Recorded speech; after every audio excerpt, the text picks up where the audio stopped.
છીએ કે કાં 300 મણ ટેકાના ભાવે ખરીદી કરો અથવા તો અમને હથકડી નાખી અને પ્રેમથી અમારા ઘરેથી લઈ જાઓ, અમે બધા જ આવવા તૈયાર છીએ, જેલમાં નાખી દો, ત્યાં જે ટાઢો ટુકડો ખવડાવશો એ ખાશું, જેથી કરીને ન આંદોલન કરવું પડે, ન પોલીસે લાઠીચાર્જ કરવો પડે કે ન અમારા બૈડા ભાંગવા પડે। એટલે બૈડા ભાંગે એના કરતાં તો પ્રેમથી જેલમાં જવું મંજૂર છે। એટલે સરકારને વિનંતી છે કે જો ખેડૂતોને આંદોલન કરવા મજબૂર ન કરો અને એમને ટેકાના ભાવે 300 મણની ખરીદી કરો અથવા તો 1,35,000 ખેડૂતોના ખાતામાં જમા કરો।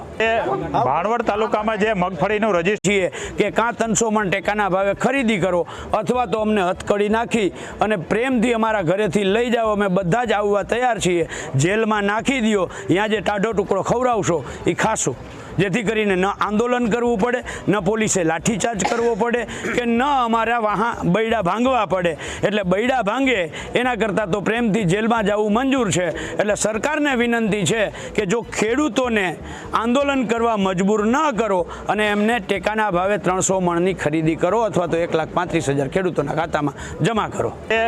ભાણવડ તાલુકામાં જે મગફળીનું રજીસ્ટ્રેશન થયેલું છે તેને ટૂંક સમયમાં ખરીદી થવાની હોય તે માટે ખેડૂતોના જે અલગ જે પ્રશ્નો છે, માનો કે જે ઓછી લેવામાં આવે છે તો તમામ ખેડૂતોની એવી માગણી છે કે એક ખાતા દીઠ 300 મણ આસપાસ જેવી ખરીદી કરવામાં આવે, નહીતર જે ભાવનો ડિફરન્સ આવે છે ડાયરેક્ટ ખેડૂતોના ખાતામાં